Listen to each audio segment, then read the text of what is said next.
Welcome to Beyond Speaking with Brian Lord, a podcast featuring deeper conversations with the world's top speakers.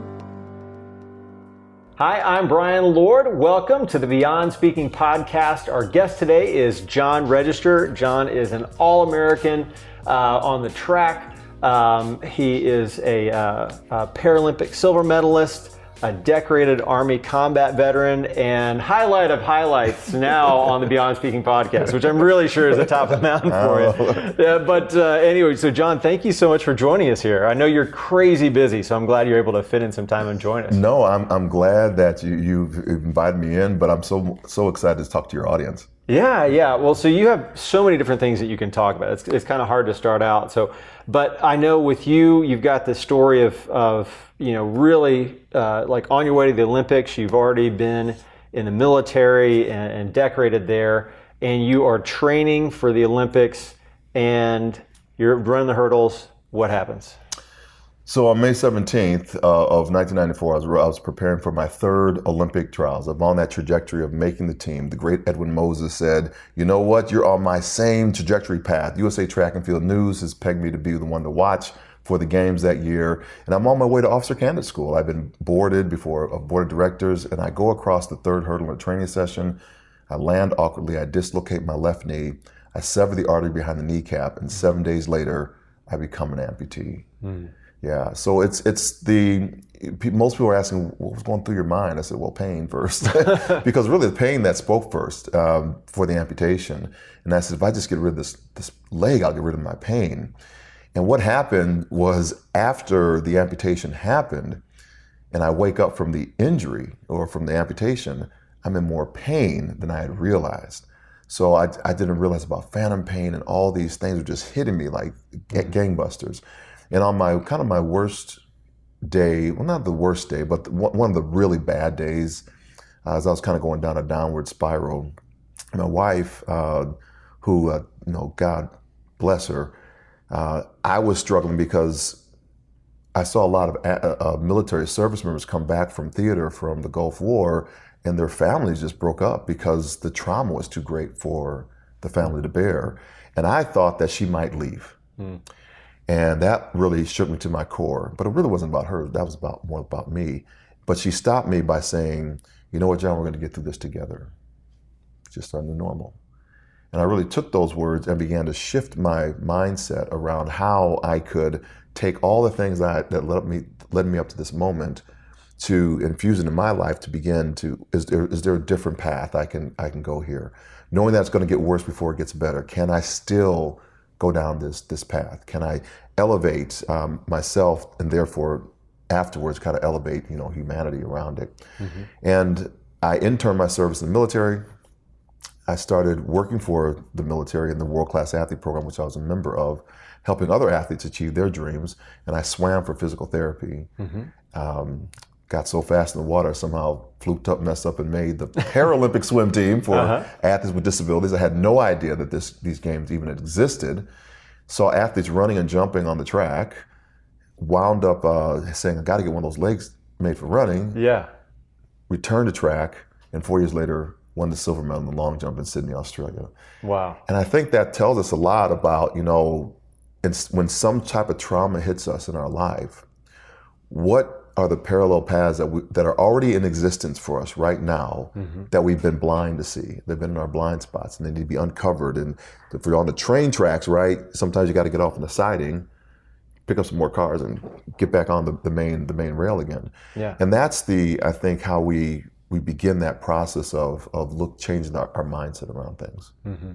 Where do you think, you're with your wife, Alice, I love that she comes alongside, just matter of fact, like, well, we'll get through this. What was kind of the next day type of thing? So obviously you go with this idea of, I want to change the world. What's kind of your next day? The bad thing happens, or, in this case, you had a couple of them because obviously you had the accident, then you had the amputation. What was kind of those first, items that you went through to start on that long path to making a difference in the world? So when we have made a commitment to something, and so the commitment was to the amputation because it was my choice to have the amputation. Now you've done it. I don't get that back, so that's when you know you made a commitment. You can't turn back on it.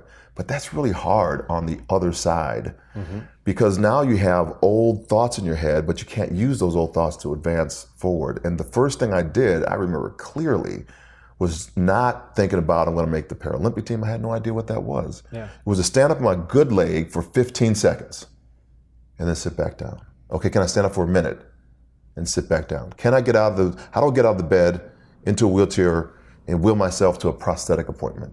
How do I put on this artificial leg? How do I walk between the parallel bars? How do I then go to 4-bar walker around the hospital? So day by day increments, we're beginning to win. And you celebrate the win, and then the next day you push it just a little bit further again. But I think it really comes down to that, that mindset. I call it the new normal mindset. Yeah. And before I kind of unpack what that means, because I think most people are jaded with the term the new normal these days because we've been overused. You were new normal before new normal. Way new normal. But I don't use it in the same way as most people, and I'll come back and explain that. Everybody goes through, I think, that the real dark moment. And most people think that I overcame the amputation of my left leg. Well, if I overcame the amputation of my left leg, I'd have my leg back. Yeah. It's not there, right? Yeah. But we think that the things we overcome is actually what we overcame. It's really the mindset of how we actually are moving forward. And I can recall on June 17th, 1994, at 5 o'clock in the evening, when I was in the worst pain of my life, there was an event that was going on in the United States of America. And we're all watching it. We're all glued to the television. You think you know what that? This is May 17, 1990. This is June 17th. Oh, June 17th of 90. Of 94. 94. I'm trying to think of what that was. This is California. And a white Bronco. Oh yeah, yeah. No, I was getting ready to graduate, so I'm not sure. No, my wife. It went by my wife's house, so she was white. Wow, but yeah, OJ then, right? OJ. Yeah. So all the reporters are talking about this suicide note that he's got. It looks like a suicide note. We don't know what's going on. We always see this police. They called it chase. It was more like a follow. Yeah. And they were going down this freeway, and as they read this note, I began thinking, in the worst pain I was in my life ever been, I said, I don't care how bad this thing gets, I'm not checking out. And it got worse. It got worse than it was, but that was a decision of the mind that said, we're going in this direction. And I think when we unpack with the new normal mindset, the reason people get so jaded with terms and overuse these terms is because we don't have, they're not powerful for us. Mm-hmm. And so we hear things like, I just wish things would get back to normal. Well, my leg's gone. That's not happening. Yeah. When COVID hit, it's not happening. When we have a political election, not happening. It's moved forward. So you got to move with that. And the normal is the everyday typical occurrence of a thought or an action. So what are the rituals we have in place to lead us to a rhythm that create the nuances that we need to create the desired results that we're looking for? So new is no prior point of reference. So why we use the old system to put into a new bucket to get a different output? Mm-hmm. It's definition of insanity. Yeah. And normal then helps us to understand there's a framing that we can do with it. So the normal mindset, the mindset then becomes, you take the Olympic model, Citius, Altius, Fortius, swifter, higher, stronger. Mm-hmm. The Latin words, which means, swifter, higher, stronger, they're not written in the superlative of the word. It's not swiftest, highest, or strongest. Mm-hmm. They're written with an ER stem ending. So it means we can be the swiftest today, swifter tomorrow. So as long as we have that ER stem ending, we can always see what's next. So it's a growth mindset. It's not a destination, but a plateau by which we grow. Mm-hmm. And so that's the thing I began unearthing and unpacking and begin to try to pack is there a pathway that we can help other people with this? How do you think that develops into resilience? I know you talk a lot about resilience. How does somebody develop that? So I think what happens is looking at those, is going back and looking over your life and saying, I've never done this before. Well, yes, you have. But you've probably done it at a very micro level. Somebody talked about sales the other day, right? And said, and I was thinking, yeah, that sales is just hard. You do it all the time. You're easy with this. Yeah, pick up the phone, bam, you go. Yeah. But I went back to the entrepreneur days of me selling lemonade on the corner. Mm-hmm. And then a person coming down on the L, I was living in Chicago, coming down the street and down the block, and I was losing money one day. Like, I don't know, how come I'm not getting that much money? And this guy that used to always freaking my stand off the L train, he said, you got a competitor up the street that's selling lemonade at your price, but they're getting to him faster. So, market. So I took my little red flat. No, he gave me advice. He said, what you should do, go to the train station and you get them going both ways. Yeah. I said, So then I took his advice and I did that, right? So now I'm crushing in sales, right? I can't keep enough of this stuff. And that began teaching me that there's always different ways to begin to position yourself. But if I don't remember that, and I don't recall it, because I often may not, I may just get to that moment of yesterday and say, I can't do sales. Yeah. So I think it's incremental to how we do that. So there you have that lemonade mentor there. Yeah, absolutely. Who are some of your other mentors that you've had that have helped you develop, who you are? I think two, my dad and my mom just passed, but definitely her. But my dad and my uncle were really two stalwarts. I'll start with my uncle first. His uncle, his name is Gloucester Current. It's actually his son lives here in Nashville. And he was, when you look at in the March on Washington, he was in charge of all the platform speakers on that day. Oh, wow. He put that whole program together. And at the table for Thanksgiving, I don't remember all of this stuff, but I remember that in Detroit when we went to Thanksgiving, he said that we're not allowed to speak at the table unless we could argue the other side of an argument that was there. So we had to be able to dissect both sides of an argument. Yeah. And that was a kind of a brain game that you have to do to take another person's position.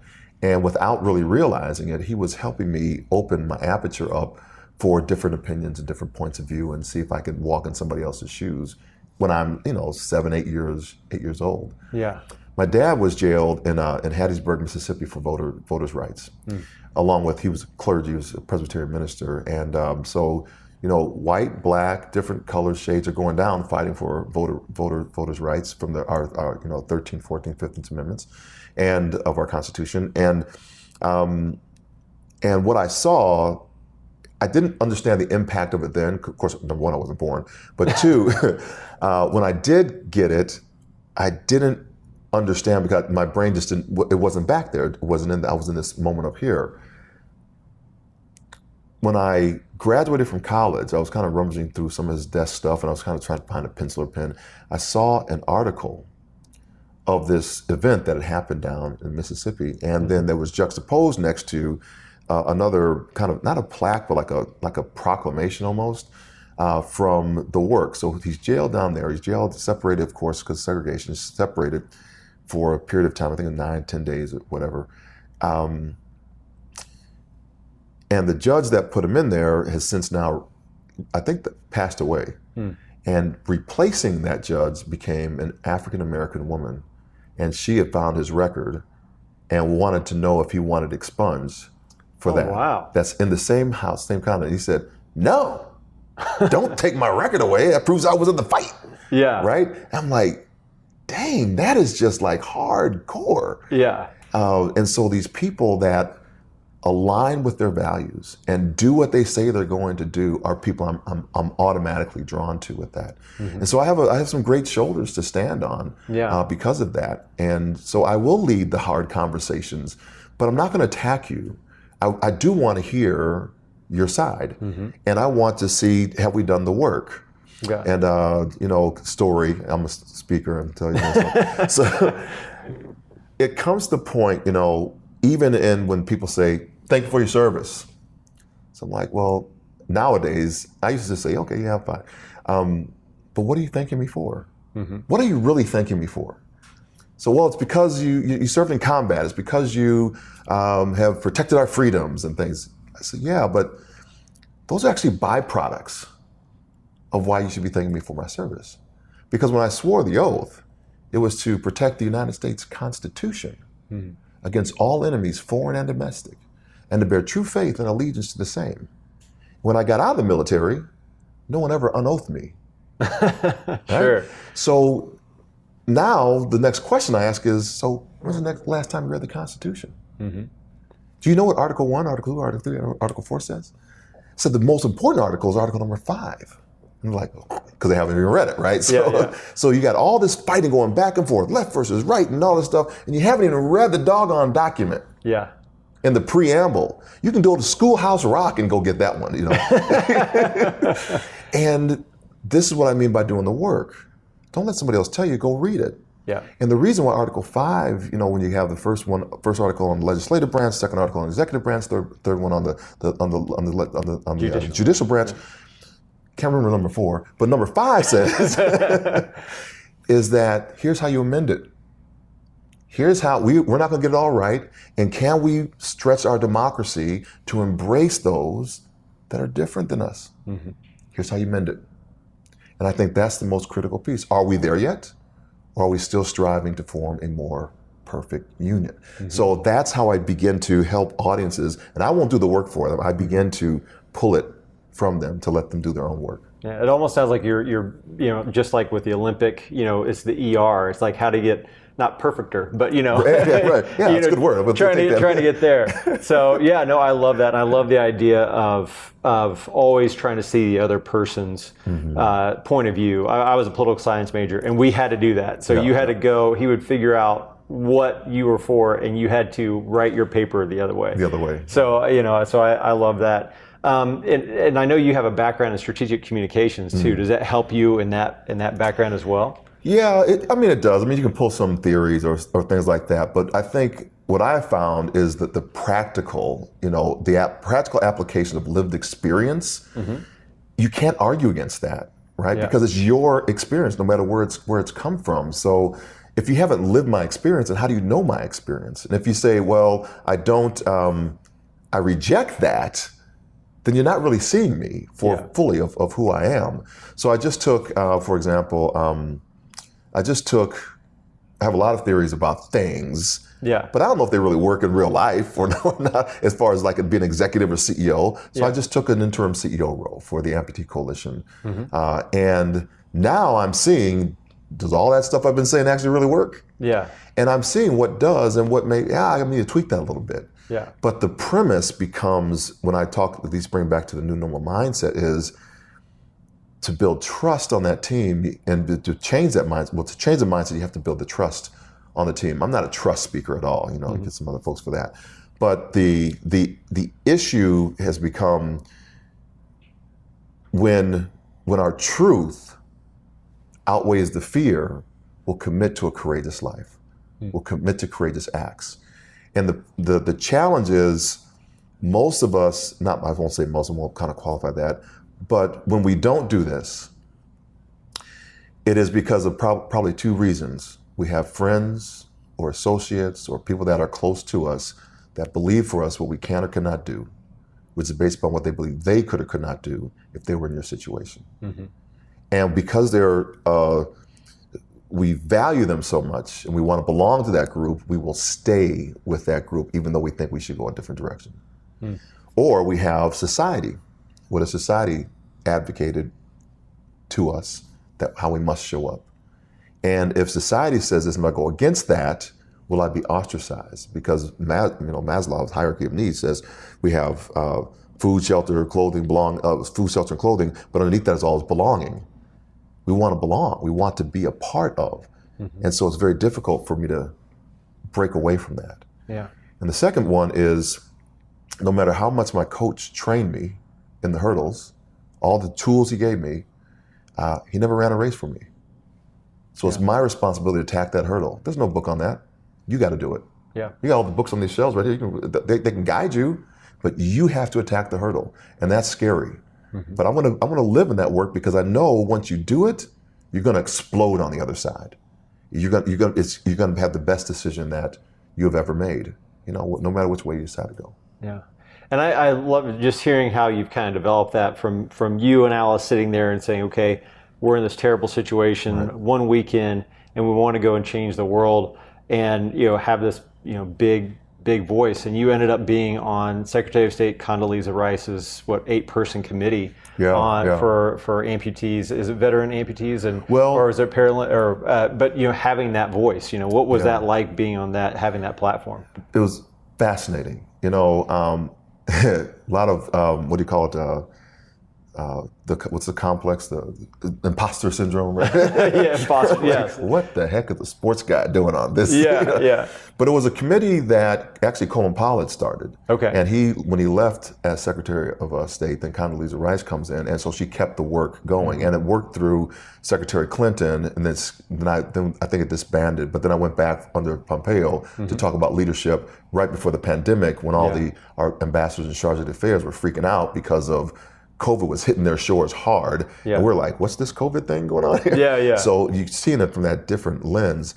But what it was like is understanding that and I'll go back because I just didn't go into like, I'm going to be this big guy. It was a gradual process of understanding how I could show up.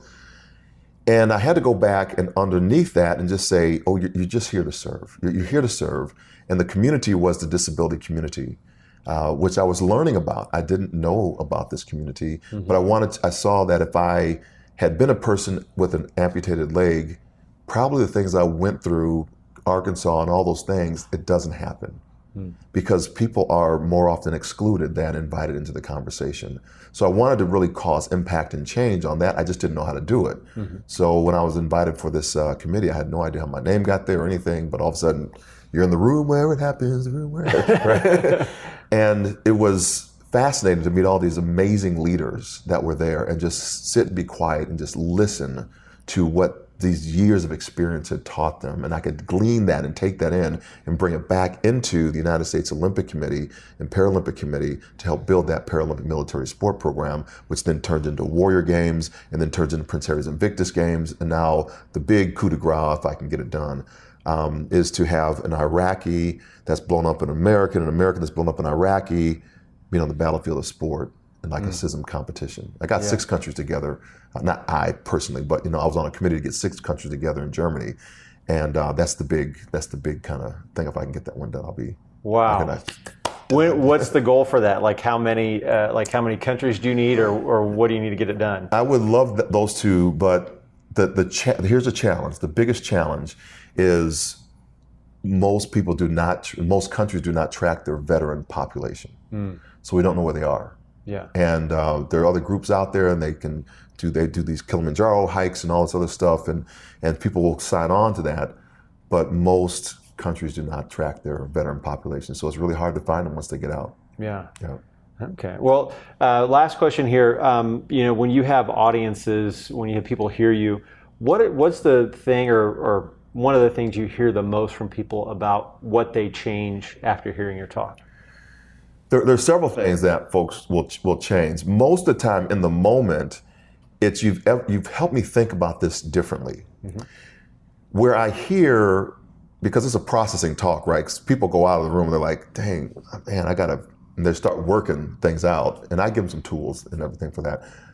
But what I don't measure it in that moment, because that might be for the conference meeting, professional things. How I measure that moment are in echo moments.